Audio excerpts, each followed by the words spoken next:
এটাই আজকে আমাদের শপথ হোক। কাজেই আজকে আর ওয়াকারকে আর আমি আপনাকে অনুরোধ করবো জ্যাকব মিল্টন ভাই, যে আপনি আর তাকে আর সেফ এক্সিট দেখায়েন না, সে সেফ এক্সিট চায়ও না, এবং তাকে শুধু বলা দরকার তুমি পালাতে পারবে না। আমি এই আপনার টকশপ থেকে, আমরা যেহেতু পলিটিক্স করি, তাহলে যেখানে প্রথম দিকে আমি যেভাবে জেনেছি বিএনপি বিশেষ করে তারেক রহমান সাহেব রাজি হয়েছিল প্রায় 5 বছর সময় দেওয়া, এখন দেখা যাচ্ছে 1 বছরই যেতে না যেতে শুরু করেছে। এটা কিসের আলামত? এইটা মানুষ মেনে নিবে না, জনগণ মেনে নিবে না। এখন যে নতুন করে ওয়াকার যে ছাত্রদের ভিতরে ডিজিএফআই দিয়ে ম্যানিপুলেট করার চেষ্টা করতেছে, বিরোধী দলকে চেষ্টা করতেছে, প্রতি সপ্তাহে নতুন নতুন ব্যাঙের ছাতার মতো একটা পার্টি হচ্ছে, এগুলো কিসের? আমরা ভালো করে বুঝি। এসব অপরাধীদেরকে যদি খুঁজে বের করে ওয়াকারুজ্জামান, আপনাকে পাবলিক মাফ করলে করতেও পারে। কারণ কি, অপরাধীদেরকে আপনি প্রশ্রয় দিয়েছেন, আপনি আশ্রয় দিয়েছেন। আপনার ঘরেও কিন্তু ফাঁসির দড়ি ঝুলছে, কারণ আপনি আয়না ঘরের সকল এভিডেন্স আপনি ডিস্ট্রয় করেছেন। আয়না ঘরের প্রত্যেকটা চেম্বারকে আপনি চুনকালি করাইছেন। কে করতে বলছে আপনাকে? মেরামত করাইছেন, যেগুলো দিয়ে লোকজনদেরকে অত্যাচার করেছে, মেরে ফেলেছে।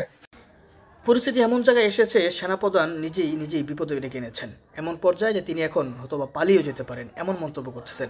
আর একজন আলোচক বলেছেন যে সেনাপ্রধান ওয়াকারুজ্জামান পালিয়ে যেতে তাকে যেন পালিয়ে যেতে না দেওয়া হয়। প্রিয় দর্শক, পাশাপাশি কথা বলেছেন ডিজিএফআই এনএসআই নিয়ে, সে ডক্টর ইউনূসকে আসলে এদেরকে নিয়ন্ত্রণ করতে পারতেছে কিনা আলোচনা করেছেন জ্যাকব মিল্টন ভাই। চলুন আমরা তার সম্পূর্ণ আলোচনা শুনবো। এনএসআই, সিআইডি, ডিবি তাদের খুব শুভাকাঙ্ক্ষী হলেন। এই ক্ল্যান্ডেস্টাইন এজেন্সিগুলোর সবচেয়ে বড় শুভাকাঙ্ক্ষী ছিল কারা জানেন? শাসক গোষ্ঠী। তারাই সবসময় এদেরকে আপন করে, কারণ এদের অপতৎপরতাটাই ছিল যে কোনো স্বৈরাচারের মূল চাবিকাঠি। কারণ এদেরকে ধরে রাখা, এদেরকে সব সময় এমন ভাবে রাখা যে তাদেরকে পয়সা দিবে, তাদেরকে মুখে আদার তুলে দিবে, তো এরাই তাদেরকে ক্ষমতায় রাখবে। দর্শকবৃন্দ, এই বিষয়টা নিয়েই আজকের আমি আলোচনা করব। একবার আমি চিন্তা করেছিলাম এটা নিয়ে আমি একা আলাপ আলোচনা করি, কিন্তু আমি চিন্তা করে দেখলাম একজন ভদ্রলোক, উনি শিক্ষিত মানুষ, আইন নিয়ে লেখাপড়া করেছে, এই ভদ্রলোককেও আমি চাচ্ছিলাম যে উনি আমার সাথে এসে এই বিষয়টার উপরে আলোচনা অংশগ্রহণ করুক। He is none other than advocate Kazi Abdullah Al Mamun. উনি প্যারিসে আছেন। আসুন আমরা ওনাকে স্ক্রিনে নিয়ে আসি এবং আমরা আলোচনা শুরু করি। মামুন ভাই, আসসালামু আলাইকুম। আপনাকে আজকের শোতে স্বাগত জানাচ্ছি। কেমন আছেন আপনি? ওয়ালাইকুম আসসালাম জ্যাকব মিল্টন ভাই, আপনাকে ধন্যবাদ আপনার অনুষ্ঠানে আমাকে আমন্ত্রণ জানানোর জন্য।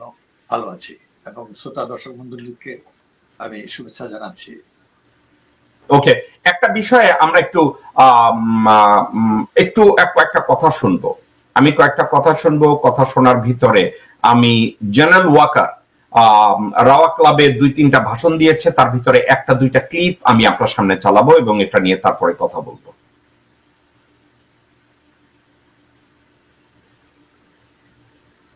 এই আইন শৃঙ্খলা পরিস্থিতি খারাপের পিছনে কিছু কারণ আছে। প্রথম কারণটা হচ্ছে যে আমরা নিজেরা হানাহানির মধ্যে ব্যস্ত, একজন আরেকজনের বিরুদ্ধে বিষোদ্গারে ব্যস্ত। এটা একটা চমৎকার সুযোগ অপরাধীদের জন্য।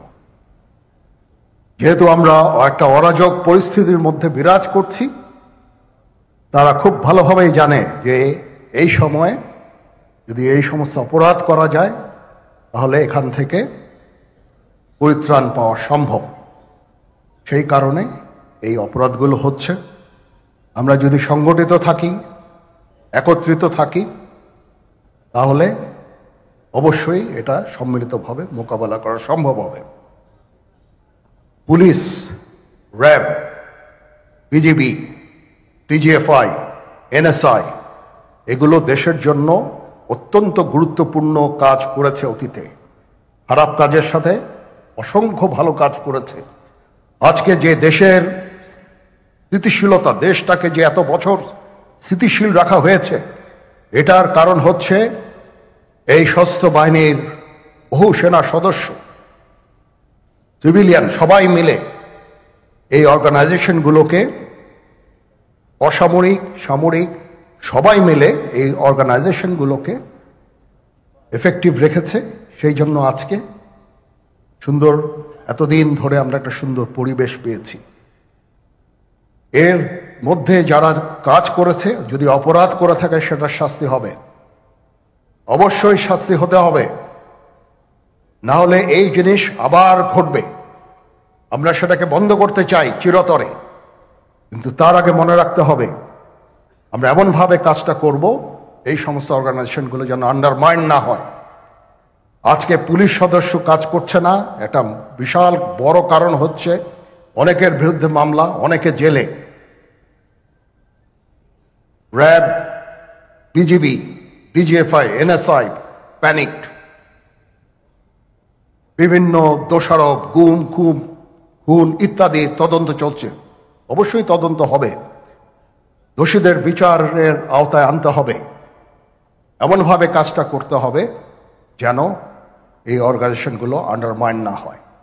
এই অর্গানাইজেশনগুলোকে যদি আন্ডারমাইন করে আপনারা মনে করেন যে দেশে শান্তি শৃঙ্খলা বিরাজ করবে, সবাই শান্তিতে থাকবেন, সেটা হবে না, সেটা সম্ভব না। আমি আপনাদের পরিষ্কার করে বলে দিচ্ছি, এই দেশের শান্তি শৃঙ্খলা রক্ষার দায়িত্ব খালি সেনাবাহিনীর না। 2 লক্ষ পুলিশ আছে, বিজিবি আছে, র্যাব আছে, আনসার ভিডিপি আছে, আমার আছে হচ্ছে 30,000 সৈন্য।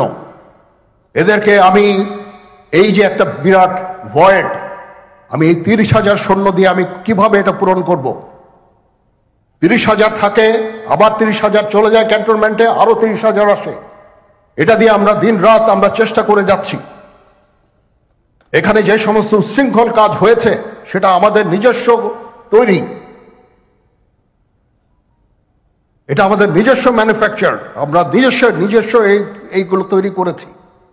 এই বিপরীতমুখী কাজ করলে এসে কখনো শান্তি শৃঙ্খলা আসবে না, এই জিনিসটা আপনাদের মনে রাখতে হবে।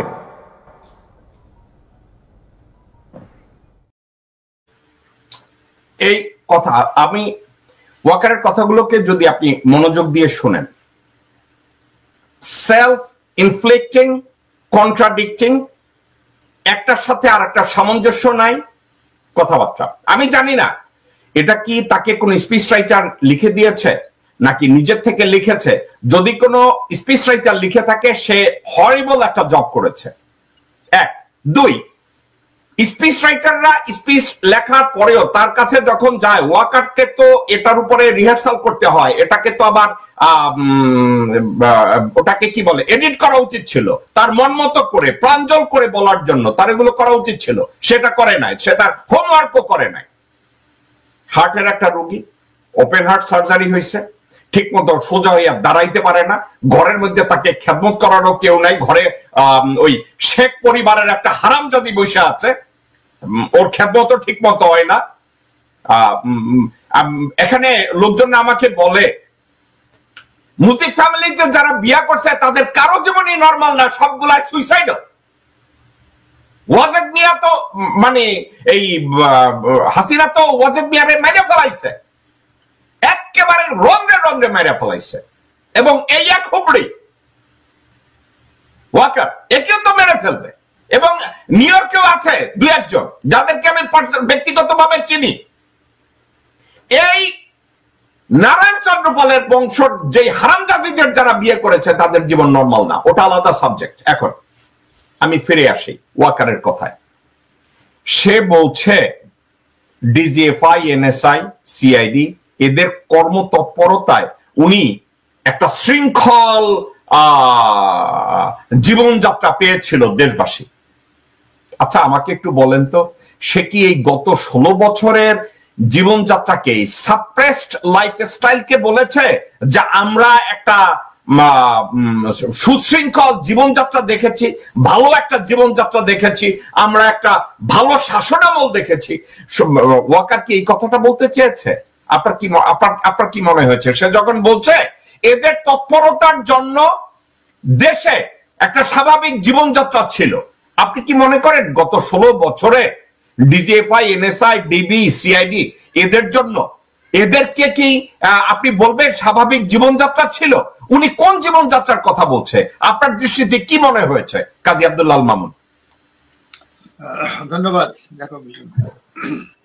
আসলে যেটা উনি যে বক্তব্যগুলো দিয়েছেন এত সেলফ কন্ট্রাডিক্টরি, আর মানুষ এত কনফিউজ হতে পারে তার বক্তব্য দিয়ে, এটা পরিষ্কার। আর 2 নম্বর হলো, একটা জিনিস তো উনি সেন্ট্রাল পয়েন্টে যেটা হিট করছে সেটা হলো যে আগে আর বর্তমান। আগে বলতে যদি ধরে নেই গত 16 বছরের হাসিনার খুনি ফ্যাসিস্ট জমানা, ওইটাকেই উনি গ্লোরিফাই করার চেষ্টা করছে, এটাই বোঝা যাচ্ছে। আর এখন যেটা বোঝা যাচ্ছে যে এখন তারা প্যানিকে আছে, কাজ করতে পারতেছে না, 2 লক্ষ পুলিশ ওখানে আছে, হ্যাঁ যারা অন্যায়তার বিচার হবে, অর্থাৎ হলো আগে ভালো ছিল এখন খারাপ আছে, কাজে এখন ইউনাইটেড হইতে হবে, অর্থাৎ শক্ত হইতে হবে, অর্থাৎ ওই যে সামরিক বাহিনী কিংবা ওইরকম ভাবে একটা যে একটা অবস্থা তৈরি করা, দেশের আইন শৃঙ্খলা পরিস্থিতি অবনতি হয়েছে এবং ওটার জন্য কাকে দায়ী করতেছে উনি নিজেই বুঝতে পারতেছেন না। তবে উনি বলতে চাচ্ছেন এটার জন্য দায়ী হলো যে বর্তমান যে পলিটিক্যাল সিচুয়েশন, ইনডাইরেক্টলি ওটাই বোঝাতে চাচ্ছে না। আগের যে রেজিমের এই মুহূর্তে সে জনগণকে দোষ দিতে চাচ্ছে, এই মুহূর্তে দোষ দিতে চাচ্ছে ডক্টর মোহাম্মদ ইউনূসকে, এই মুহূর্তে দোষ দিতে চাচ্ছে মানুষের আশা আকাঙ্ক্ষাকে, এই মুহূর্তে উনার ব্যর্থতাটাকে কেউ যেন পয়েন্ট আউট না করে। সাবজেক্টটাকে আসলে এইরকম। এক্স্যাক্টলি সে থ্রেট করছে, সে টোটাল জনগণ থ্রেট করছে। এবং এরকম থ্রেটের কারণ হলো যে আপনি দেখেছেন যে ভারতের সেনাবাহিনী যেরকম এক ধরনের নির্দেশ দিয়েছে যে বাংলাদেশ সরকারকে অনতিবিলম্বে নির্বাচন করে আসলেই তাদের সাথে তারা ভালো সম্পর্ক করবে। এখন মনে হয় যে আমাদের যে 2017 8ই এপ্রিলের যে এমইউ যে নির্দেশনামা, যে কন্ট্রাক্ট, সেটারই সে বাস্তবায়নের চেষ্টা করছে, কিন্তু মানুষ তাকে প্রত্যাখ্যান করছে। এটা কেউ মানবে না, কারণ আজকে তারা মানে সাধারণ জনগণ বুঝে গেছে যে এনএসআই ডিজিএফআই এরা সম্পূর্ণ একটা মাফিয়া তন্ত্রের মধ্যে আছে। র্যাব থেকে শুরু করে সাধারণ মানুষ চায় এইগুলো সমস্ত ঢেলে সাজাতে হবে, ইনক্লুডিং আর্মি, পুলিশ। এই আর্মি জনগণের উপরে গুলি চালিয়েছে, এনএসআই ডিজিএফআই থেকে শুরু করে ডিবি, সব পুলিশ সব ঢেলে সাজাতে হবে। আমরা বলেছি আমাদের প্রায় 2 কোটি শিক্ষিত যুবক আছে, অনতিবিলম্বে 20 লাখ ন্যাশনাল গার্ড তৈরি করা হোক। তার কাজেই এই তার যে ভিতরে যে দুর্বলতা একটা আছে, যে যখন নাকি মানুষ ভয় পায় মধ্যরাত্রে, যখন নাকি আপনি দেখেন গ্রামে হাঁটে, তখন নিজে কিন্তু কাশি দিয়ে নিজেকে একটু সান্ত্বনা করে। আমার মনে হচ্ছে সাইকোলজি, আমি সাইকোলজির ছাত্র ছিলাম, ফিলোসফির সাথে সাইকোলজিও পড়েছি, তো কাজেই আইনজীবী হিসাবে না, আমি সাইকোলজি হিসাবে যদি আজকে আমি বলি, তার সাইকোলজিক্যালি আমার মনে হচ্ছে সে নিজে আতঙ্কিত আছে।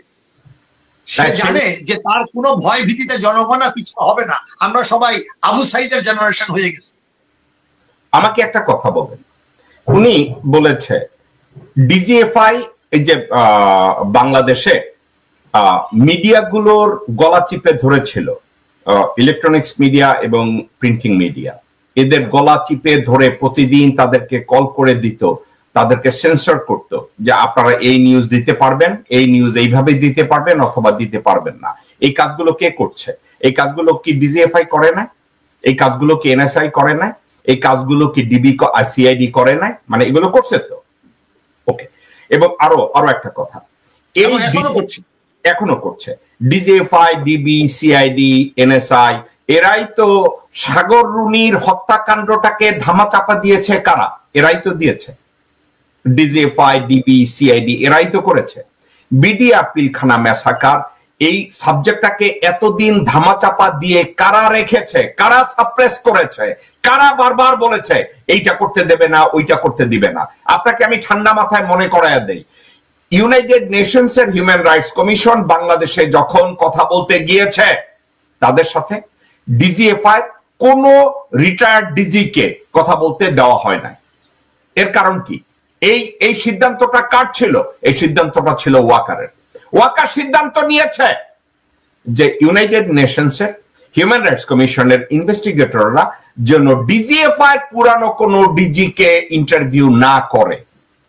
কিন্তু এখন দেখেন এই বক্তব্যের পরে কি বেরিয়ে এসছে, একটি স্ক্রিনটা দেখেন। এই লোক লেফটেন্যান্ট জেনারেল সাইফুল আলম, সে ছিল ডিজিএফআই ডিজি, তার বাসায় 2.5 কোটি টাকা জব্দ করেছে 2 দিন আগে। এতদিন সময় নিয়েছে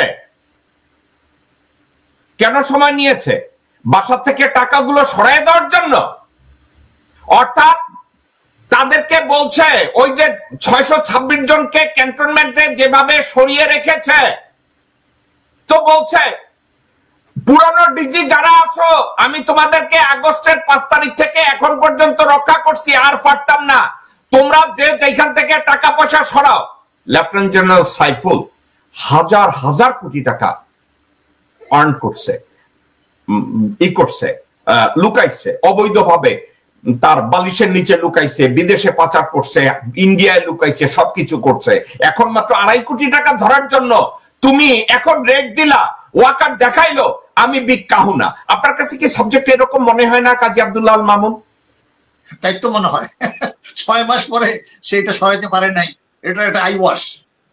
মানে এই যে গ্রেফতার করাইছে গত 2-3 দিন আগে 626 জন লোককে ক্যান্টনমেন্টের নিচে, তাদের হাজার গ্রেফতার করে নাই, লক্ষ্য করেন, টাকা জব্দ করছে কিন্তু তারা গ্রেফতার করে নাই। তার বউকেও গ্রেফতার করে নাই, তার আত্মীয় স্বজনকেও কেউ গ্রেফতার করে নাই, তার কোনো গ্রেফতার করে নাই। যদি এই টাকা আপনার ঘরে, আপনি যদি বাংলাদেশে যেতে চাইলে, আপনি শুধু গ্রেফতারই না, হ্যান্ডকাপ লাগাইয়া, পায়ে দেরি লাগাইয়া, প্রেস কনফারেন্স কইরা দেখা যায় এই যে জ্যাকব মিল্টন, তো আরো একটা কথা, এদেরকে আপনি বলছেন একে গ্রেফতার করবে, আপনি গ্রেফতারের কথা বলছেন, আপনি নিজে চিন্তা করে দেখেন, আগেকার যেই অবৈধ আইন মন্ত্রী ছিল আনিসুল হক, শুয়ারের বাচ্চা, বান্দির ভূত, এখন কোর্টে গিয়া ওই জাজের সাথে আর পিপির সাথে আলোচনা করে এই আইন ব্যবস্থাকে কেমনে আবার পুনর্বাসন করবে, ওনারা যদি আবার ক্ষমতায় আসে এটা এইভাবে কারেক্ট করবে, ওইটা ওইভাবে কারেক্ট করবে। এই শুয়ারের বাচ্চায়, হাতে হাত করা কুত্তার বাচ্চায় ওই কোর্টে গিয়া সে এখনো স্বপ্ন দেখে আবার সে আইনমন্ত্রী হবে, ও এটার থেকে এইটা করলে আমরা এখন আবার পুনর্বাসন করব। আপনি এই বিষয়গুলোকে, এই যে সালমান রহমান বা অন্যান্য মন্ত্রী, অন্যান্য এমপি যাদেরকে হাজতে নিছে, তাদেরকে কি ভ্যাকেশনে রাখছে মনে হয় না? আজকের আপনি হঠাৎ করে একটা কথা বলছেন, সাইফুলের বাসা থেকে 2.5 কোটি টাকা জব্দ করছে, কিন্তু তার আত্মীয় স্বজন, জায়গা জমি, অন্য কিছু কোনো কিছু জব্দ করা হয় নাই, কাউকে গ্রেফতার করা হয় নাই। টোটাল সাবজেক্টটা কি তাইলে আপনি যেটা বললেন আইওয়াশ, জাস্ট আইওয়াশ? এক্স্যাক্টলি, এছাড়া কি? আপনার মনে হয় না জেনারেল ওয়াকার এর চেয়ে একটু ভালো কিছু করতে পারে? এখন আপনি যেটা বলছেন, উনি নিজেও শারীরিকভাবে অসুস্থ, আর মানসিক ভাবেও তার যে ডোমেস্টিক অ্যাফেয়ার্স কিংবা তার পারিবারিক, সেটা দিকেও সে পর্যদস্ত। কিন্তু এটা তো সত্য কথা যে সে যা কথা বলে, যা মুভ করে, সেটা একদিনের না। এই যে আপনার বিডিআর জেনোসাইডের ঘটনার থেকে আজকে যদি হিসাব করেন 2009 থেকে, তো সে এতদিনে সে অভ্যস্ত, ব্রেন ওয়াশ হয়ে গেছে, তার কোনো সৃজনশীলতা নাই, কিচ্ছু নাই। কিন্তু এখন তার একমাত্র প্রভু দিল্লির যদি তাকে পুনর্বাসন করে, তাকে যদি বাঁচায়, সে ওইদিকে আছে, কিন্তু কেউ বাঁচতে পারবে না। I am sure of it. তারা যেন স্বপ্ন না দেখে, এবং যারা এখনো মনে করতেছে এই চুপ করে ঢুকে গেলাম আবার আমরা ক্ষমতা আসবো, সেটা যেন না দেখে। আর কোন ধরনের গৃহযুদ্ধ, কোন ধরনের ইন্ডিয়ান আর্মি এসে দখল করবো, ওই স্বপ্ন যত না দেখে, তারা ঢুকতে পারবে, জীবন নিয়ে ফিরে যেতে পারবে না ইনশাল্লাহ, এই কথা বলে দিচ্ছি। আপনাকে আর একটা কথা আমি বলি, জেনারেল ওয়াকার কথা, এখন ডিজিএফআই, এনএসআই, সিআইডি, ডিবি, জনগণ তো বলে না যে ডিজিএফআই, সিআইডি, এনএসআই এদের সবাই অপতৎপরতায় জড়িত ছিল, এটা কিন্তু কেউ বলে না। জনগণ বলে না যে এদেরকে ব্যান করে দাও, জনগণ বলে না এদেরকে বাংলাদেশের দরকার নাই, এটা বলে না। বাংলাদেশে এই মুহূর্তে জনগণ এটাও বলে না যে বাংলাদেশে একটা মুজিব বাহিনী গঠন করে সেনাবাহিনী বন্ধ করে দাও, অথবা রক্ষী বাহিনী তৈরি করে সেনাবাহিনীকে বন্ধ করে, এই কথা তো কেউ দাবি করে না। কিন্তু কেউ দাবি করে না। ডিজিএফআই এর মধ্যে অপরাধীরা এখনো ক্ষমতায় আছে। ডিজিএফআই এর ভিতরে এই মুহূর্তে ডিজিএফআই এবং এনএসআই তে যেসব লোকজনরা ভারতের মোল হিসাবে কাজ করেছে, ভারতের স্নাইপার হিসাবে কাজ করেছে, ভারতের খুনি হিসাবে কাজ করেছে, ভারতের অত্যাচারী হিসাবে কাজ করেছে, তারা এখনো চাকরিতে আছে। এখন আমি যদি বলি আজকের সাইফুল আলমকে তার বাসায় জব্দ করা হলো, কিন্তু এখন চাকরিতে যারা বসে আছে তাদেরকে কেন চিহ্নিত করা হয় না? তাদেরকে কেন চাকরি থেকে স্যাক করা হয় না? তাদেরকে কেন প্রমোশন দেওয়া হয়? তাদেরকে কেন এখনো পুনর্বাসন করা হয়? এ ব্যাপারে আপনি কি বলবেন? আমার তো বলার তো কিছুই নাই। এই গত এক সপ্তাহ যাবত আপনি যতগুলো শোতে আসছেন আমিও বলেছি, আমি তো বাংলাদেশে, আমি কি বলবো, আপনার সাথে থাকতে থাকতে আমারও মুখ দিয়ে খুব স্ট্রং কথা আসে, আমি ওইভাবে না বললে বলতে হয় যে সবাই মনে হয় যে চুপ করে আছে। কোনো মিডিয়া, কোনো সাংবাদিক যারা নাকি স্টেক হোল্ডার নিজেকে দাবি করে, হ্যাঁ, এই মাস্টার মাইন্ড দাবি করে, কেউ কিন্তু এই ব্যাপারে কিছু বলছে না, শুধু নির্বাচন, শুধু নির্বাচন। এবং আমরা তো কেউ বলি নাই যে ঢালাও ভাবে যে সমস্ত আর্মি, পুলিশ, মিডিয়া যারা আছে, হ্যাঁ, তারা সবাই দায়ী না। আমরা বলছি যারা অন্যায় করছে তাদেরকে বিচার আনতে হবে, এটা ঢেলে সাজাতে হবে, কিন্তু ভারতের নির্দেশে চলবে না। এটাই আমরা বলেছি। একটা স্বাধীন দেশে সাধারণ নাগরিকরা যখন নাকি পৃথিবীকে সামনে দেখায় দিল যে হাজার হাজার লোক, নিরস্ত লোক যখন ভয়কে জয় করে চলে আসছে, আর কোনো ভয় দেখায় আমাদেরকে দাবি করা যাবে না। এই কারণেই ভারত লেজ গুটিয়ে পালিয়েছে। এটা মনে রাখতে হবে। এই দিনের জন্য আমরা গত 53 বছর আমরা অপেক্ষা করেছিলাম, যে 72 থেকে মাঝখানে যারাই যেভাবে থাকুক না কেন, এই প্রথম আনুষ্ঠানিক ভাবে তারা এয়ারপোর্ট দিয়ে পালিয়েছে, তারা ওদিক দিয়ে পালিয়েছে। কিন্তু এখনো তাদের প্রেতাত্মা গুলো আছে দেশে বিদেশে, বাইরে কালো টাকা আছে। এখন তারা চাচ্ছে ডক্টর ইউনূসকে হতাশ করে, অসুস্থ করে, পারলে তাকে মেরে ফেলে কাউন্টার কু, ওরকম করে দেশে একটা অস্থির সৃষ্টি করতে পারে। আমার মনে হয় সেটা সফল হবে না। আমাকে অনেক বন্ধুরা বলেন, ইভেন আমাদের অনেক যারা, আমি তো বলি সো কল্ড বাম, তারাও মনে করে এখন এই মুহূর্তে ইউনূসকে সম্মান। আরে বাবা, আমরা তো বলছি আমরাও বিপ্লবী। আমি এখন এই মুহূর্তে তো আমরা পারবো না, আমরা তো দেশটা তো সকল মতেরই, তাই না? কাজে এখন ইউনূসকে সব ব্যর্থতা লক্ষ্য করেন, সব ব্যর্থতা কিন্তু এই সরকার ইউনূস হবে। একবারও কেউ বলতেছে না যে কাশিম বাজারের কুটিতে যে ওয়াকারের নেতৃত্বে ষড়যন্ত্র হচ্ছে, সেখানে এই যে ভদ্রলোক তো কখনো রাজনীতি আসতেই চাই নাই। ছাত্রদের অনুরোধে, জনগণের অনুরোধে সে মেনে নিয়েছে। এই তৃতীয় বিশ্বে বিরল, কাউকে ক্ষমতা দিতে চায় না। তারপরে উনি ছাত্রদের অনুরোধে এবং সকলের আমরা মেনে নিয়েছে। এখন তাকে আমরা সময় দিব, তাকে আমরা সহযোগিতা করব। উনি নিজেও তো বলছেন যে আপনারা লিখবেন, সমালোচনা করবেন, কিন্তু তাকে বাদ দিয়ে না, তাকে রেখে তার হাতকে শক্তিশালী করে। এখন ওয়াকারের উচিত, আপনি অনেকবার বলেছেন যে ওয়াকারের উচিত যে তার বেল্ট খুলে দিয়ে, টুপি খুলে দিয়ে, আমরা সেটা কোনোদিন হবে না। এই ব্যাপারে আমি আপনার সাথে ডিফার করি। আপনি তার উপরে আর কোন আশা করেন, আমি তো করেই না। আমার প্রায় 60 বছর, আমি 65 থেকে যদি বলে থাকি, 12 বছর পরে আমি মিছিল করেছি। তো আমার অভিজ্ঞতা থেকে বলছি, তাকে দিয়ে এবং এই সেট আপ দিয়ে কিছু হবে না। প্রথম থেকে তৃতীয় লেয়ার তো অবশ্যই, ইভেন 5th লেয়ার পর্যন্ত ঢেলে সাজাতে হবে। এখনো আপনি দেখেন যে সকল পুলিশদেরকে আমরা চাই, পুলিশের রিফর্ম কেন করা হলো না? কেন এই যে গুম খুন এইগুলো আবার দেশের অস্থিরতা দেখাচ্ছে? এগুলো এই আলামত আমরা দেখে এসেছি। এইগুলো দেখানো এখন যে সারা দেশবাসীকে ওয়াকার যে হুমকি দিচ্ছে, কিসের হুমকি দিচ্ছে? হুমকি দিচ্ছে যে আন্ডারমাইন করবেন না, সেনাপতি আক্রমণ। কোথায় সেনাপতি আক্রমণ করছে? এই দেশের লোক এখনো মনে করে যে এটা রক্ষী বাহিনীর মতো না, এই আর্মি মুক্তিযুদ্ধের ভিতর দিয়ে তৈরি হয়েছে। কাজেই এই আর্মিকে এই দেশের মানুষ 75% ট্যাক্স দেওয়ার পরেও চায় এই আর্মি রিবিল্ডিং হোক, এই পুলিশ রিবিল্ডিং হোক, এই বিডিআর আবার সংগঠিত হোক। এই বিডিআর স্ট্যান্ড আমরা 10 গুণ বাড়াবো। শেখ হাসিনা বলছে একটা লাশ ফেললে 10টা ফেলাবো। আমরাও তার ভাষায় বলতে চাই, আমাদের যত আঘাত করবে আমরা 10 গুণ শক্তি নিয়ে এগিয়ে যাবো। এটাই আজকে আমাদের শপথ হোক। কাজেই আজকে আর ওয়াকারকে আর আমি আপনাকে অনুরোধ করবো জ্যাকব লিটন ভাই, যে আপনি আর তাকে আর সেফ এক্সিট দেখায়েন না।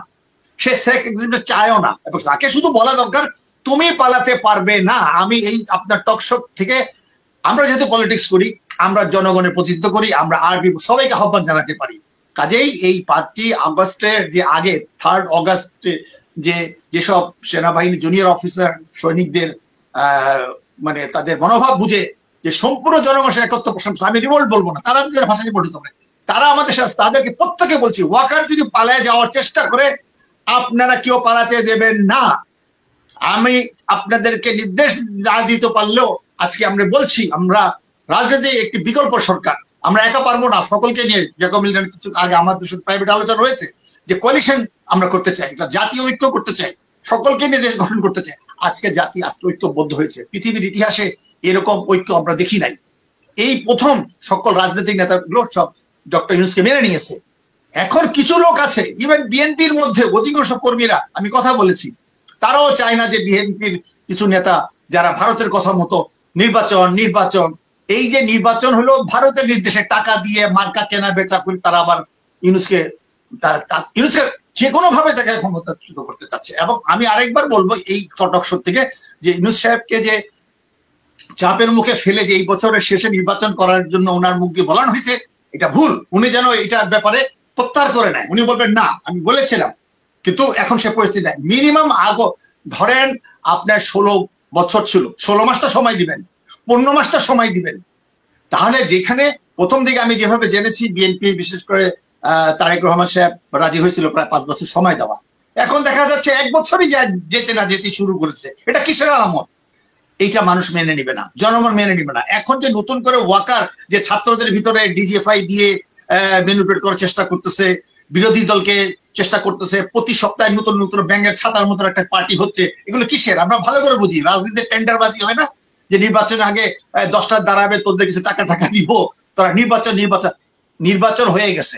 জনগণ রায় এই বিপ্লবের প্রক্রিয়ার মধ্যে মানে গণ অভ্যুত্থান উত্তর যে বিপ্লব প্রক্রিয়া শুরু হয়েছে, এই প্রথম আর্মি পুলিশ বিডিআর সবাই আমরা একাত্মতা পোষণ করছি। কাজে এইখানে জেনারেল যে তাদের যে একটা ভিশাস সার্কেল যে ডিজিএফআই এর নিয়ন্ত্রণ করতেছে, আর্মির ভিতরে নিয়ন্ত্রণ করতেছে, তাদের কথা মতো চলবে না। সাধারণ সৈন্যরা যেন অবশ্যই প্রতিরোধ করে, জুনিয়র অফিসার দাঁড়ায় যায়, না হলে তাদেরকেও জনগণ ছাড়বে না। কাজে আমার একটা বক্তব্য আমি বলছি, ক্যান্টনমেন্ট ঘেরাও কথা বলেছি আমরা, এবার কিন্তু আমরা ক্যান্টনমেন্ট ঘেরাও করবো। ক্যান্টনমেন্ট তো গুলি নাই, মাওলানা ভাসানী ভাষায় বলতে চাই যে আমাদেরও গুলি করতে পারবে। কাজেই আজকে আমরা মনে করি যে 20-22 কোটি জনগণ, 66 কোটি হাত, আর দেশে বিদেশে যে আমরা আছি প্রায় 15 কোটি, আমরা কিন্তু তাদেরকে ক্ষমা করব না। যে যেখানে ওদের থাকুক না, সমস্ত কালো টাকা আমরা এখানে উদ্ধার করবো, আন্তর্জাতিক আদালতে হোক বলে যেভাবে হোক। কাজেই জাতিসংঘে যেহেতু একটা ইনভেস্টিগেশন করেছে, আপনারা দেখেছেন ডক্টর ইউনূস মোহাম্মদ আবার বলছে যে এখানে আপনার শাপলা চত্বরের জেনোসাইড অন্তর্ভুক্ত করা হোক। এটা যে গত বছর উনি বলেছেন, আপনি লক্ষ্য করেছেন। এর মানে ডক্টর ইউনূস এত সহজ যে মনে করছে উনি সহজ না, উনি বলেছেন ইনক্লুড করার জন্য। এবং যারা সাইদিকে ওই যে তার বিচারে নিয়ে যে সব ছাত্ররা হত্যা করছে, এই দুটো গণহত্যার জন্য, ইনক্লুড করার জন্য বলেছে doctor Yunus. Means doctor Yunus এখনো অনেক শক্তিশালী।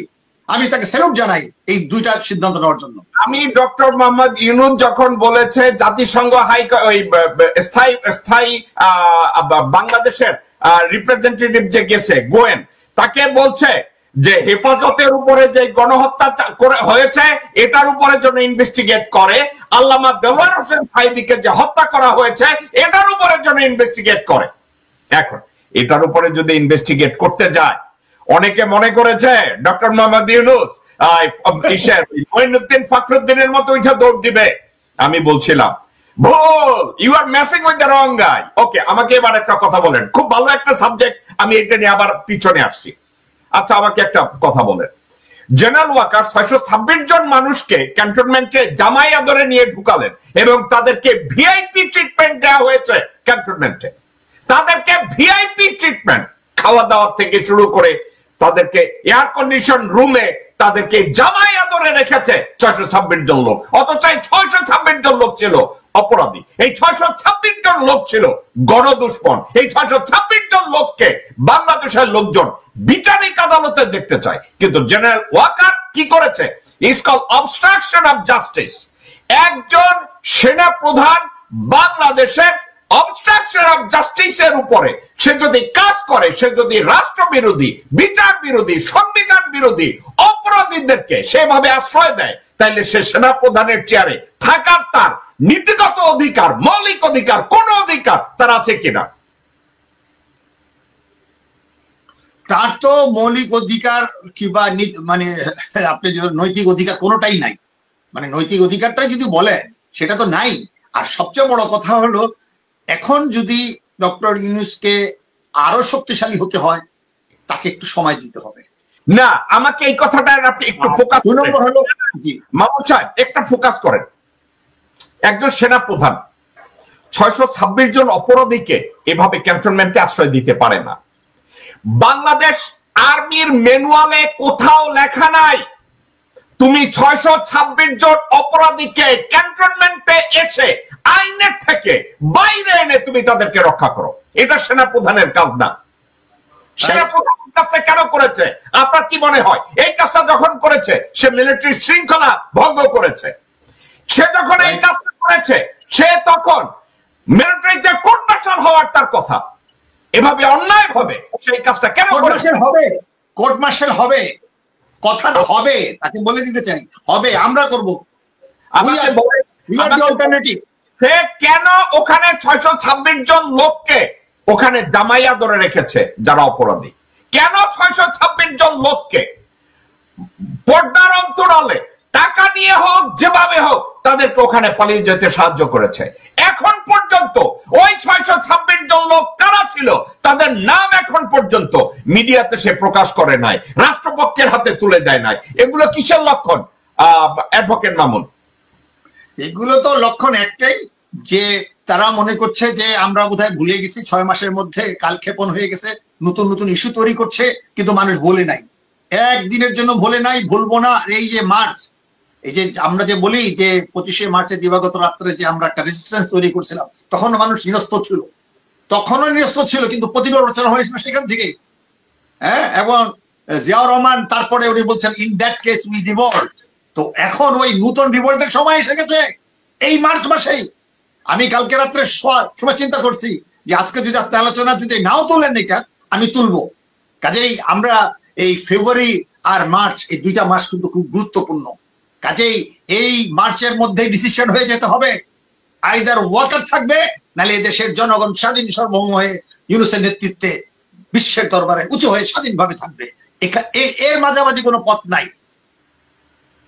তো এই মুহূর্তে জেনারেল ওয়াকার, আপনি কি মনে করেন আইন শৃঙ্খলা পরিস্থিতির অবনতি নিয়ে সে যে মন্তব্যগুলো করেছে, এই মন্তব্যগুলো আলটিমেটলি সে ডিজিএফআই, এনএসআই, সিআইডি, ডিবি এদের কথা বলে আলটিমেটলি কি সে নিজেকে প্রোটেক্ট করতে চাচ্ছে? আমি এই কথাটা এজন্য বললাম, সেনা সদর থেকে 100 গজ 1 মাইলের মধ্যে আয়নাঘর ছিল। 1 মাইলের ভিতরে ব্রিগেডিয়ার আজমিকে ওখানে রাখা হয়েছে, কর্নেল হাসিমকে ওখানে রাখা হয়েছে, অনেক নাম না জানা লোকজনদেরকে ওখানে আটকে রাখা হয়েছে, এবং রাখা হয়েছে 1 মাইলের মধ্যে সেনা সদরের। তো উনি যদি বলে আমি এটা জানতাম না, do you think it's believable? না, হি ইজ এ লায়ার। একটা দেশের সেনাপতি যখন এরকম মিথ্যা কথা বলে, লজ্জা মাথা হেট হয়ে যায়। পৃথিবীর কোন দেশে বোধহয় কোন সেনাপতি এইভাবে মিথ্যা কথা বলে না। আর এইভাবে 626 জন ক্রিমিনালদেরকে আশ্রয় দিতে পারে, আর্মি কোর্ট বলেন, সিভিল কোর্ট বলেন, হিউম্যানিটেরিয়ান কোর্ট বলেন, কোনোভাবে নাই। কবে দুঃখ যে দেশের মধ্যে যারা নাকি মন্ত্রী এমপি হওয়ার জন্য তারা একটু শব্দ করছে না। আর এই সাংবাদিকগুলো, ওই সাংবাদিকগুলোই এইগুলোকে নিয়ে তারা অন্য দিকে নিয়ে যাচ্ছে, তারা একটু শব্দ করে না। এই পাতানো টকশো। এবার I will ask you $1 million question. আপনি একজন রাজনীতিবিদ, ওয়াকারের এই মন্তব্য নিয়ে বিএনপির কেউ কোনো কথা বলছে না, জামাত ইসলামের কেউ কোনো কথা বলছে না। ইয়েস, আমি দুদিন আগে আপনার টকশোতে একই কথা বলেছি, আজকে তাই বলছি। আপনি বলছেন একা, আমাকে বলেন আপনি একা যতটুকু বলছেন। কোন পলিটিশিয়ান যদি এক ভাই হত্যা বলতো, আমার বয়স অনেকে মনে করেন আরে ভাই আমি তো মাওলানা ভাসানীর মতো বলতে চাই, যে অনেকে মাওলানা ভাসানী শেষ সময় বলছিল যে ওনার বয়স হয়ে গেছে রিটায়ার করুক, তখন ওনার ছিল 90 বছর। তো উনি বলছিল আমি বাংলাদেশকে স্বাধীন না করে মরবো না, 96 বছর লং মার্চ করছে। আমি তো মাওলানা ভাসানী বলছে যে আরে আমার তো আরো 30 বছর ফাইট করার সময় আছে। বুঝতে পারছেন? আপনি সেই সহজ কথা বলছেন, আমিও বলতে চাচ্ছি আমরা এই ডক্টর ইউনূসের, প্রফেসর ইউনূসের নেতৃত্বে আমরা এই আনকমপ্লিট যে রেভলিউশন চাচ্ছে এটা কমপ্লিট করেই ছাড়বো ইনশাআল্লাহ। না, আমাকে একটু কথা বলেন, এটা আবেগের কথা না। ওয়াকার দেশদ্রোহিতামূলক কিছু কাজ করলো। ওয়াকার এত বড় আঙ্গুল উঁচাইয়া রক্ত চক্ষে এ ধরনের বক্তব্য দিল, 57 জন অফিসারের মৃত্যুকে অসম্মান করলো, তাদের পরিবারকে অসম্মান করলো। বিএনপি একটা কথা বলে না। বিএনপির কোন নেতার মুখ থেকে ওয়াকারের এই বক্তব্যের উপরে কোনো আলোচনা আমরা দেখি না। এর অর্থ কি? ওয়াকারের সাথে তাদের হিসাব কিতাব হয়ে গেছে? হ্যাঁ, ওয়াকার দিল্লি সব হিসাব হয়ে গেছে, তারা ভাগ্যটা হয়ে গেছে। প্রতিদিন পেপার খুলে দেখেন, প্রতিটা ফেসবুকে দেখেন, যে হ্যাঁ কে কোথায় সিট বন্টন হবে, কে কোথা থেকে জিতবে, এই তরুণ ছাত্র তারা ভুল করতে পারে, তারা নবিস মানে নতুন আসছে, ওয়েলকাম করি তাদেরকে, তারা নতুন রাজনীতির দায়িত্ব আসছে, ওয়েলকাম করি, তারা ভুল করবে, সংশোধিত হবে, হ্যাঁ আমরা তাদেরকে সহযোগিতা করবো, আমাদের অভিজ্ঞতা সহযোগিতা করবো, কিন্তু তাদেরকে কখনো বিভক্তি করা যাবে না, এটাও ওয়াকার যেন মনে রাখে। কাজেই আজকে জিনিসটা পরিষ্কার হয়ে আসতেছে যে বাংলাদেশে ওই পুরনো ধারায় যে বিএনপি জামাত যেভাবে মনে করতেছে যে সেইভাবে বোধহয় নির্বাচনে পার হয়ে যাবে, এই মাফিয়া কেন্দ্রিক এই মানে মার্কা কেনা বেচার সিস্টেম আমরা মানি না। তো কাজেই কোনোভাবেই ডক্টর ইউনূসকে আন্ডারমাইন করা যাবে না।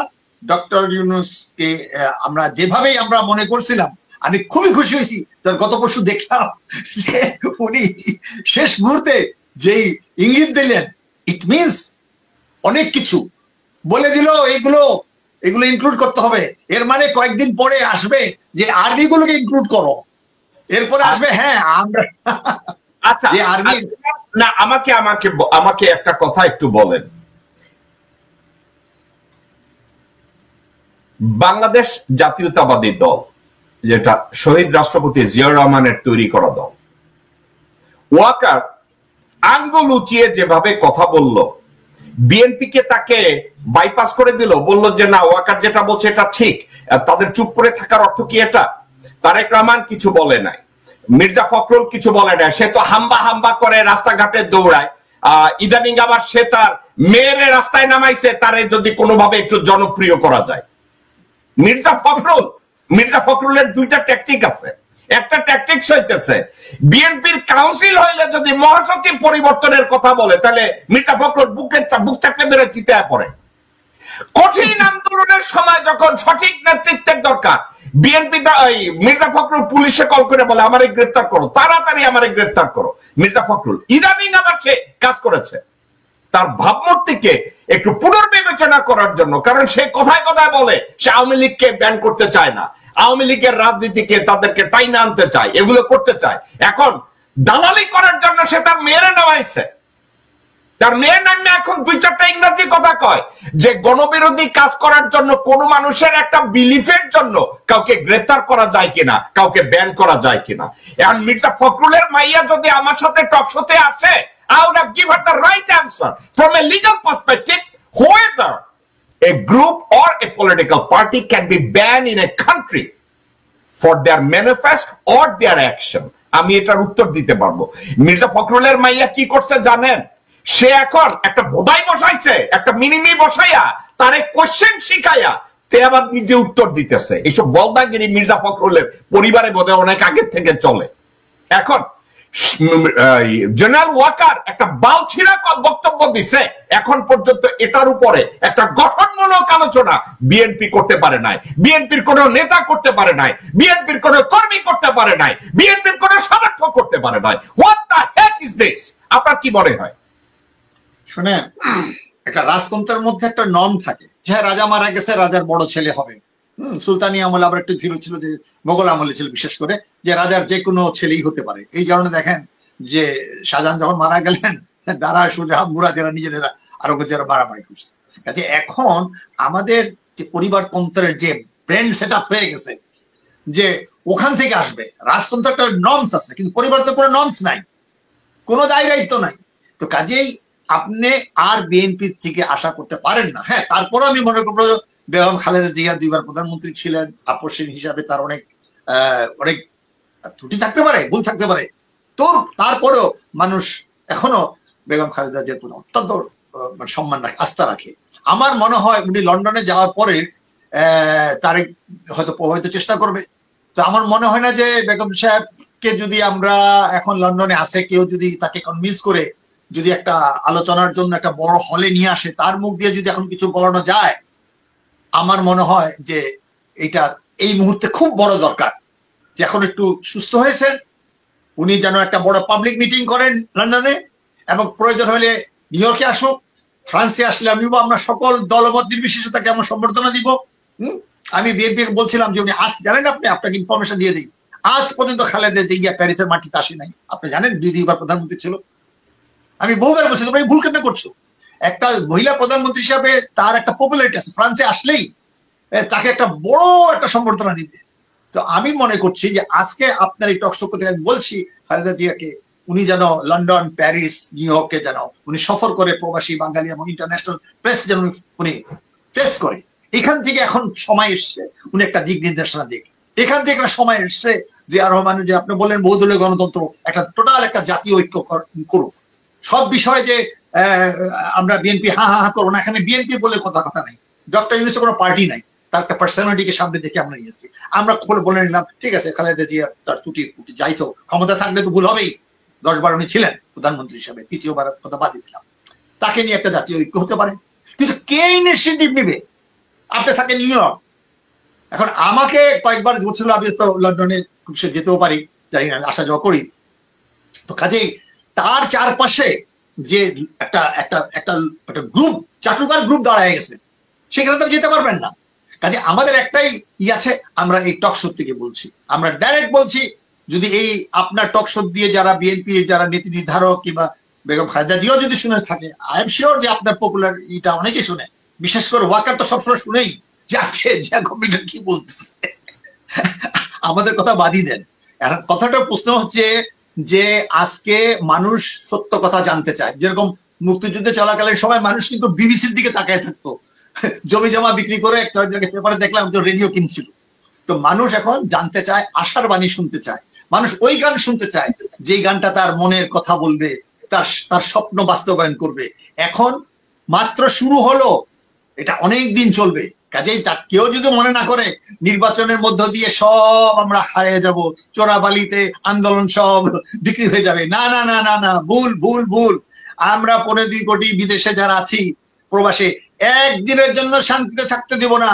আমরা বলেছি যেসব টাকাগুলো নিয়ে এসছে এখানকার অনুযায়ী দেশীয়, ফ্রান্সের দেশীয় আইন কিংবা আমেরিকার দেশীয় আইন, I have got the double nationality, আমি এক কারণে নিয়েছি, একটাই কারণ, ডাবল ন্যাশনালিটি, ইন্টারন্যাশনাল প্রোটেকশন।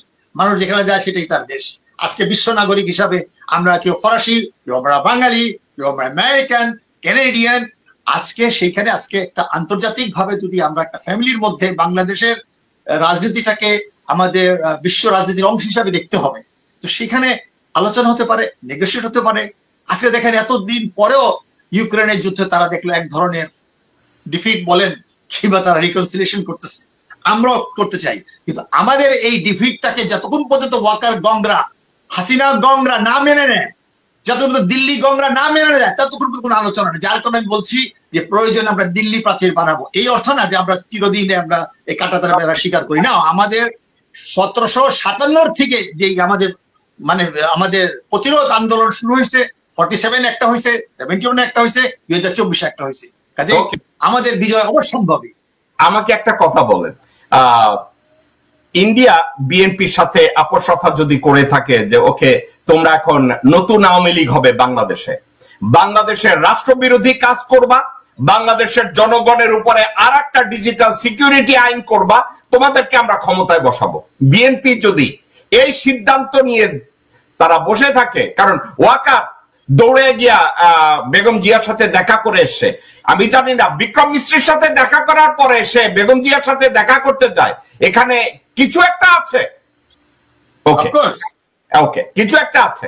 এখন জামাতে ইসলামী ওয়াকারের এই বক্তব্যের উপরে কোনো কথা বলে না। মানে জামাতে ইসলামী কেন এই কথাগুলো বলে না? তারা কেন ওয়াকারকে অন করতে চাচ্ছে? আসলে বিষয়টা কি? Very simple. আপনি লক্ষ্য করেন, এতদিন আমরা বলতাম যে হাসিনা একটাই ট্যাবলেট বিক্রি করে দাঁড়াচ্ছে, চেতনা চেতনা আর মুক্তিযুদ্ধের সোল এজেন্ট, আর মুক্তিযুদ্ধের পিতা মাতা সব বংশধর নাতি পুতি সব তারা, আর এই দেশের জনগণ কিছুই না। তো কাজেই বলতো কি, হ্যাঁ, মুক্তিযুদ্ধের পক্ষে, স্বাধীনতার পক্ষে এবং বিপক্ষে, এবং স্বাধীনতার পক্ষে তারা, আর যারা আওয়ামী লীগের বিরোধিতা করবে তারা বিপক্ষে, তারা সব রাজাকার স্বৈরাচার যা রাজা। একটা মুক্তিযুদ্ধ করেও যদি আওয়ামী লীগের বিরোধিতা করেন আপনাকে রাজাকার বানাবে। আবার বিএনপির সময় আমরা দেখেছি যে আপনি যদি বাকশালের বিরোধিতা করে থাকেন আপনাকে দিবে বাকশাল গালি দিবে, আর যদি আপনি জামাতের বিরোধিতা করেন আপনাকে নাস্তিক বানাই দিবে। এই নাটক আর চলবে না।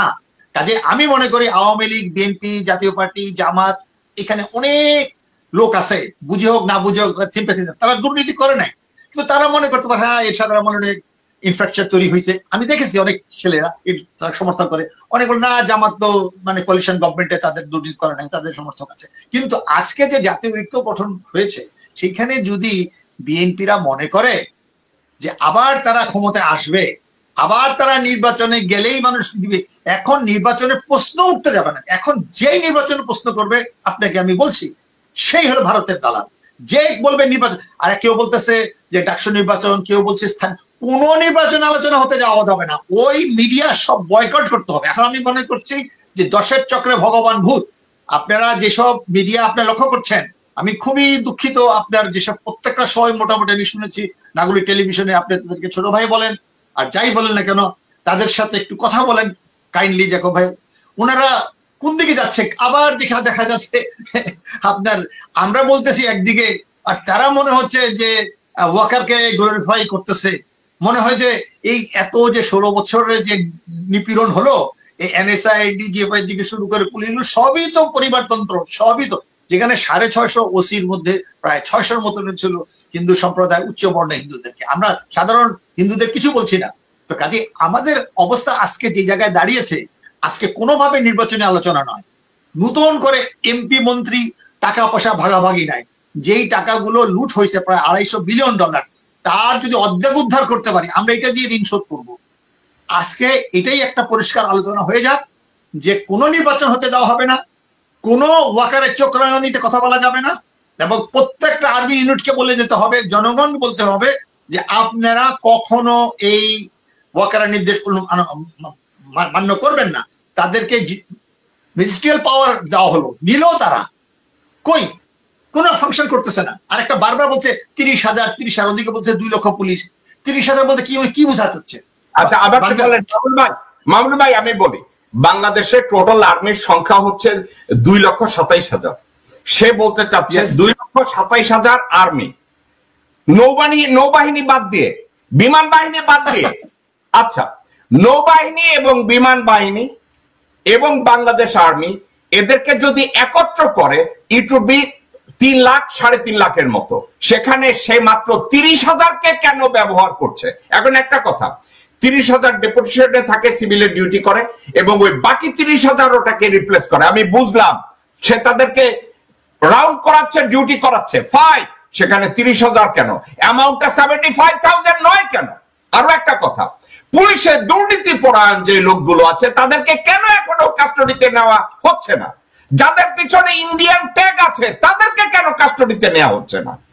এবং ভারতের যেসব পুলিশরা পালিয়ে গেছিল, যেসব কর্মকর্তাদেরকে এখনো গ্রেফতার করা হয় নাই, তাদেরকে কেন এখনো আর্মিতে পুলিশে বেতন দেওয়া হচ্ছে? তাদেরকে কেন এখনো র্যাবে রাখা হচ্ছে?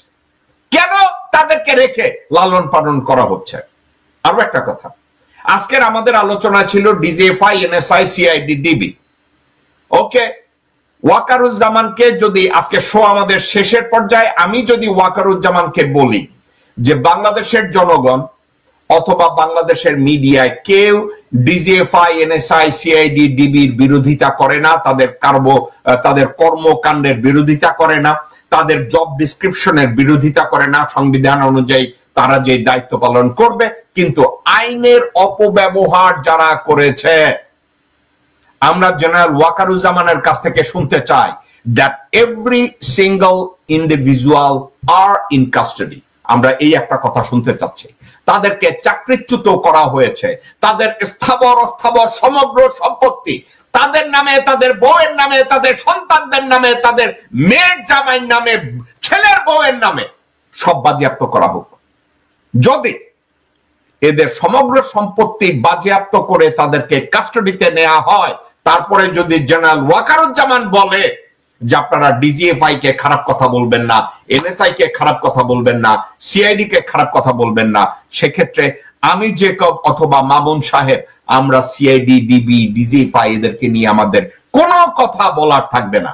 দর্শকবৃন্দ, আমি ঠান্ডা মাথায় বলছি, জেনারেল ওয়াকার যদি ডিজিএফআই তে কর্মরত, এনএসআই, সিআইডি, ডিবিতে কর্মরত, ভারতের তাবেদারি করেছে, আওয়ামী লীগের তাবেদারি করেছে, ক্ষমতার অপব্যবহার করেছে, তাদেরকে যদি গ্রেফতার করে তাদের স্থাবর অস্থাবর সমগ্র সম্পত্তি যদি বাজেয়াপ্ত করে, দেন তাদের পজিশনকে আপহোল্ড না করার কোনো কারণ নাই। আমরা তাদেরকে সাহায্য করব, আমরা ডিজিএফআই পক্ষে কথা বলবো, এনএসআই পক্ষে কথা বলবো, সিআইডি ডিবির পক্ষে কথা বলবো, কিন্তু যতক্ষণ পর্যন্ত অপরাধীদেরকে গ্রেফতার করা না হয়, তাদের স্থাবর অস্থাবর সমগ্র সম্পত্তি বাজেয়াপ্ত করা না হয়, ততক্ষণ পর্যন্ত আমাদের কথাবার্তা চলতে থাকবে।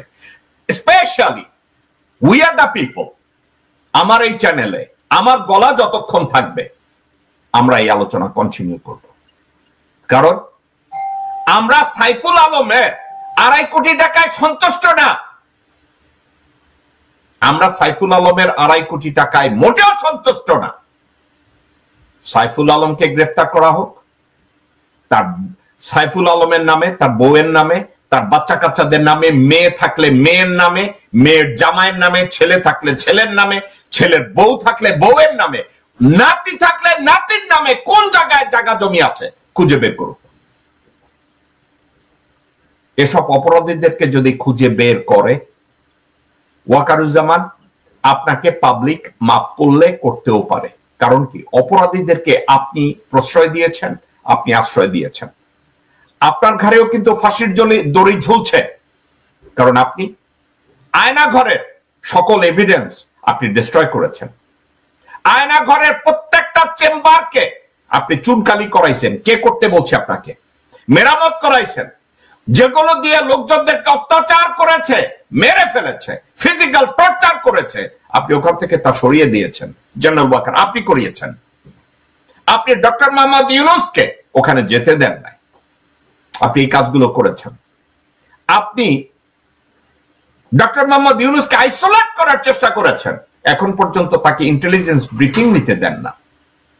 যেখানে doctor Mohammad Yunus DGFI, NSI, CID, ডিবির ইন্টেলিজেন্স ব্রিফিং পায় না, সেক্ষেত্রে এই 4টা অর্গানাইজেশন আপনার অধীনে থেকে আপনার যে আদেশ দিচ্ছে, এগুলো আনকনস্টিটিউশনাল, এগুলো অবৈধ। আপনি এগুলো করতে পারেন না। ডিজিএফআই, এনএসআই, সিআইডি, ডিবি এরা আপনার বাপের পয়সায় বেতন পায় না, এরা জনগণের ট্যাক্সের পয়সা বেতন পায়। এদেরকে জবাবদিহি করতে হবে এরা অন্যায় করলে।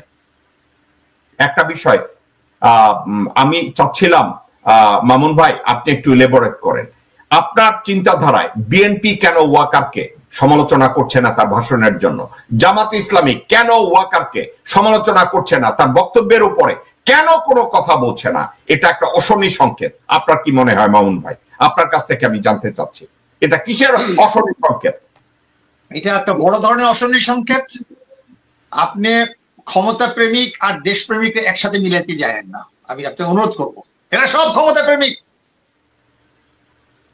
এই দেশের 95 জন মানুষ হলো সংখ্যা দিক থেকে গরিব, কৃষক, মেহনতি মানুষ, যাদের পয়সায় গার্মেন্টস ফ্যাক্টরি চলে, যাদের পরিশ্রমের, আর বিদেশ থেকে যারা ওয়ার্কিং ক্লাস যারা ইউনিটসে পাঠায়, তাদের পয়সায় সেনা বাহিনী থেকে শুরু পুলিশ থেকে সবাই চলে। এবং এই সব রাজনীতিবিদদের তাদের কোনো পার্সোনাল ইনকামও নাই।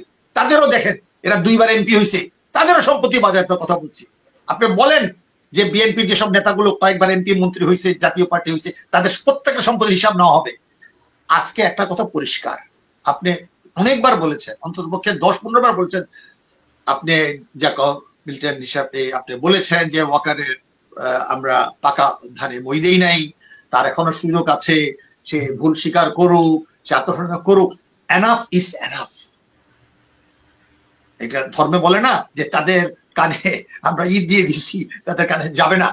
হ্যাঁ, তো মানে ন্যায়ের বাণী তারা পৌঁছতে পারবে না। তবে একটা কথা পরিষ্কার, শেখ মুজিবও কিন্তু 7ই মার্চে ওই ভুলটা করেছিল যে সেনাবাহিনীকে তোমরা আমার ভাই, তোমরা ব্যারাকে ফিরে যাও, অনেক কিছু বলছিল। আর এদিকে কিন্তু তারা আলোচনা করতেছে আর ভিতরে তারা স্ট্যান্ড বাড়াচ্ছে, পিআইএ সিভিলিয়ান ড্রেসে করে পাক আর্মি আনছিল। এখন যদি আমরা কাল ক্ষেপণ করি, হ্যাঁ তুমি ভালো হয়ে যাও, ওদেরকে অ্যারেস্ট করো, তুমি ব্যারাকে ফিরে যাও, জনগণের মুখামুখি আর্মি যাতে না হয়, এটা আর সময় নাই। আমি বলছি তাদেরকে যথেষ্ট বলা হয়েছে। এখন দরকার হলো যে প্রত্যেকটা ওয়ার্ডে ওয়ার্ডে, ঢাকা শহর সহ পড়েছে জায়গায় আমাদের যেন গণকমিটি করা হয়, এবং আমাদের যে ইন্টারন্যাশনাল যে বিচার বিভাগীয়, মালয়েশিয়া একটা আছে, আমরা আন্তর্জাতিক একটা ট্রাইব্যুনাল করতে চাই, এই বিচারে জনগণকে নিয়ে আমরা একটা বিচার করব, এবং দেশে তারা গণ আদালত করুক, এবং প্রত্যেকটা ওয়ার্ডে ওয়ার্ডে তারা পাহারা দিক, ছিনতাইকারী থাকবেন। আমি আপনাকে বলে দিলাম, একটা অভিজ্ঞতা থেকে বলছি, যে এরশাদ সাহেব যখন নতুন বাংলা ছাত্র সমাজ এরশাদে করলো, আমাদের ঢাকা ইউনিভার্সিটিতে আমরা ফলে ছিলাম, তখন আমরা সবাই মিলে, তখন সংগ্রাম পরিষদ ছিল, আমরা সংগ্রামী ছাত্রজোট মিলে একটা সংগঠন করছিলাম। আমরা প্রত্যেক সংগঠন থেকে 5 জন 10 জন করে বিভিন্ন করছিলাম, বিভিন্ন হল পাহারা দিতাম, সারা রাত পাহারা দিতাম। আমরা একটা নাম দিয়েছিলাম যে সিরাজ শিকদার ব্রিগেড, ভাসানী ব্রিগেড, এরকম করে করে আমরা রাত ভর পাহারা দিয়েছি।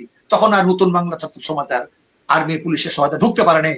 তো আজকে আবার নতুন সময় চলে এসছে যে আমরা প্রত্যেকটা ছাত্র সংগঠন যুবকদেরকে বলবো, দেশপ্রেমিকদের বলবো, সারা ঢাকা শহর এবং চিটাগাং সব জায়গায় আপনার রাতভর পাহারা দেন। তো কাছে এটাই হতে পারে এক ধরনের রেসিস্টেন্স। জনগণ যদি দাঁড়ায় যায়, জনগণ যদি বলে যায়, আর্মিকে বলে, পুলিশকে বলে যে আপনারা আমাদের ভাই, আপনারা আমাদের পয়সায় আপনাদেরকে জীবন ধারণের যতটুকু আমরা পারতেছি, গরিব দেশ না কিন্তু গরিব করে রাখা হয়েছে, কিন্তু আজকে যদি এই দেশের সম্পদ যদি লুণ্ঠিত হয়ে যায়, আজকে যদি দেশকে যদি আপনার অনিশ্চিতশীল করা হয়, স্থিতিশীলতার থেকে যদি আমরা এখন যতটুকু স্থিতিশীল হয়েছে, জিনিসপত্র দামও মোটামুটি কমে আসতেছে, ব্যাংকের প্রতি মানুষ আস্থা চলে আসতেছে, ডক্টর ইউনূস ধীরে ধীরে আস্তে আস্তে উনি আন্তর্জাতিক ভাবে যেগুলো বলার অনেকে সাহস পায় নাই, যেটা উনি বলেছেন। তো কাজে আমি মনে করি যে এখন আমাদের ভয় পাওয়ার কিছু নাই, সাধারণ জনগণকে বের হয়ে আসতে হবে, কাঁধে কাঁধ মিলিয়ে। সিভিল ডিফেন্স বলেন কিংবা আপনার শান্তি কমিটি যে একসময় নাম ছিল, এখন তো ওই ধরনের শান্তি কমিটির নাম্বার দরকার নাই, মানুষ কনফিউজ হবে। কিন্তু আজকে আমাদের উচিত হলো যে ওয়াকারের উপরে আর আমরা ভরসা করতে পারি না, এই লোকগুলো যাতে নাকি এয়ারপোর্ট থেকে পালাতে না পারে, প্রত্যেকটা থানায় থানায়, প্রত্যেকটা ওয়ার্ডে ওয়ার্ডে, এবং প্রবাসে যাদের আত্মীয় স্বজন, ভাই, বন্ধু বান্ধব, যারা আওয়ামী লীগ, বিএনপি, জাতীয় পার্টির মাধ্যমে যারা চুরি চামারি করছে। আমার কাছে খবর আছে যে লন্ডনে যে সবজি বিক্রি করার দরে কালো টাকা আনছে, লোকদেরকে দিয়ে ব্যবসা ইনভেস্ট করাচ্ছে, প্যারিসও শুনেছি। তো আমরা সবাই চিনি, জানি, কিংবা চিন্তা করলে আমরা তাদেরকে আইডেন্টিফাই করতে, আপনিও পারেন।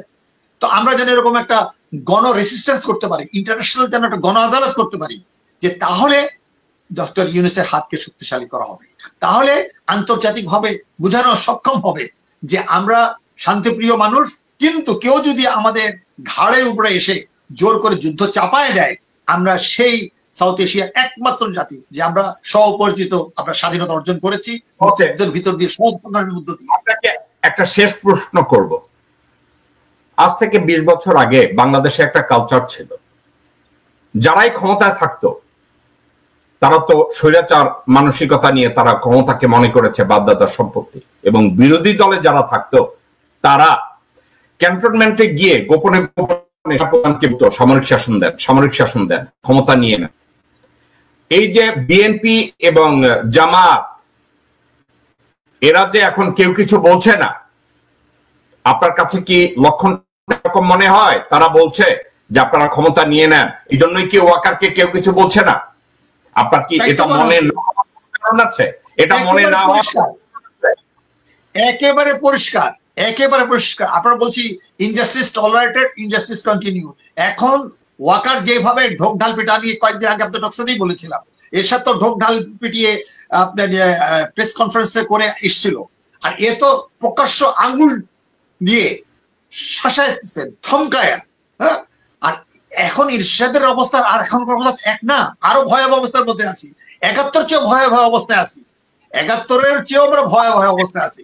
আপনাকে একটা কথা বলি, বাংলাদেশের এই সামাজিক প্রতিটা নামধারী রাজনৈতিক নেতারা তারা কি হিসাব কিতাব করে দেখেছে যে 90-এর দশক, 2000 সালের দশক বা তারপরের দশক আর এখনকার দশক সময় পাল্টেছে, সামরিক শাসন এভাবে আসবে না, ক্ষমতা নিতে চাইলে পারবে না। এবং আরো একটা কথা, ডক্টর মোহাম্মদ ইউনূসের মতো একটা এত বড় দেওয়ালকে অতিক্রম করে যারা সামরিক শাসন নেওয়ার মতো স্বপ্ন দেখে, তাদেরকে আপনি কি বলবেন? আমি তাদেরকে একটাই কথা বলবো, এই দুঃসাহস যেন না দেখে, তাদেরকে গণ আদালতে আমরা বিচার করব। যদি আমরা চাই না, যে আমি নিজে ব্যক্তিগতভাবে মৃত্যুদণ্ডে বিশ্বাসী না, কিন্তু তারা যদি করে তাহলে কিন্তু ওই বাগদাদ থেকে শুরু করে, আপনি দেখছেন সিরিয়া থেকে শুরু করে, হ্যাঁ, কিংবা আফগানিস্তান থেকে শুরু করে পৃথিবীর বিভিন্ন দেশে, কিংবা আপনি এরদোগানের দেখেন, এরদোগান তো কত লোকের বিচার করছে, করে নাই, প্রায় 1 লাখ লোকের বিচার করছে। তাইলে কিন্তু ঢাকার রাজপথে কিন্তু তাদের গণ আদালতে বিচার হয়ে যাবে, ফাঁসির ঘুরতে থাকবে। তখন কিন্তু ওয়ার্ল্ড ওপিনিয়ন কিন্তু আমাদের পক্ষেই থাকবে যে আমরা চাই নাই, আমরা চাই একটা আইনের শাসন হোক, আন্তর্জাতিক ভাবে একটা ট্রাইব্যুনাল হোক, এখানে বিচার হোক। আমি তখন মনে করছি যে এখন জাতিসংঘের একটা টিম আসুক, এবং জাতিসংঘের এতদিন আমরা বলতে পেরেছি যে আমরা শান্তি বাহিনী পাঠাইছি শান্তি রক্ষা করার জন্য, অ্যাটলিস্ট তারা যেন একটা স্ট্রং একটা টিম এসে দেখুক যে আমাদের দেশের অবস্থা কোথায়। তারা এখানে বলুন, আমরা চাই না যে আমাদের দেশে আমেরিকা কি বর্ণের হস্তক্ষেপ করুক, আমরাই এনাফ, কিন্তু তারা একটা ভিজিলেন্স হিসাবে থাকুক এবং একটা ট্রায়াল শুরু হোক। এই ট্রায়ালে যেন আমরা জাতিসংঘের, যেহেতু তারা একটা রিপোর্ট দিয়েছে, সেটার উপরে ভিত্তি করে যেন তাদেরও যেন ভূমিকা থাকুক। একটা international press conference very important, যেটা আমি আপনাকে বলছিলাম যে একটা ইন্টারন্যাশনাল কনফারেন্সের মধ্যে দিয়ে আমরা ইন্টারন্যাশনাল প্রেসকে জানাবো। আপনি এই ব্যাপারে আমাকে বলেছেন যে আমরা উদ্যোগ নিলে আপনি এটা হোস্ট হবেন। তা আমার মনে হয় এখন সময় এসে গেছে, আর কাল ক্ষেপণ করা যাবে না। ওয়াকারকে অনেক হেদায়েতের কথা বলেছেন, তাদের হবে না, তাদের কানের ভিতরে সীসা ঢুকে দিয়েছে। আই এম সরি, এখন আমাদের প্রস্তুতি নিতে হবে, পরিষ্কার কথাবার্তা। ওকে, অ্যাডভোকেট কাজী আব্দুল্লাহ আল মামুন, আমাদের শো এর সময়টা আমরা শেষ করেছি। আপনি আজকের সমগ্র আলোচনাকে যদি আপনি সামারাইজ করেন, তারপরে আমি সামারাইজ করব এবং তারপরে শো আজকে শেষ করব। আজকে কি আপনি আর কিছু অ্যাড করতে চান? না, আমার অ্যাড করা কিছু নাই, আমার এই সামারাইজের মধ্যে আমি আমার কিছু অ্যাড করে দিলাম। ওকে, ঠিক আছে, অনেক ধন্যবাদ। এবার আমি আজকে পুরো শোটাকে যদি আমি সামারাইজ করতে চাই, আমি একটা বিষয়ে কথা বলবো, সেটা হচ্ছে এই দর্শকবৃন্দ এবং বাংলাদেশের 17 থেকে 20 কোটি মানুষ, আপনাদের দৃষ্টি আকর্ষণ করে আমি একটা কথা বলি। বাংলাদেশের মানুষ ডিজিএফআই এর বিরোধী না, ডিজিএফআই, এনএসআই, সিআইডি, ডিবি, আমরা এদের বিরুদ্ধে না।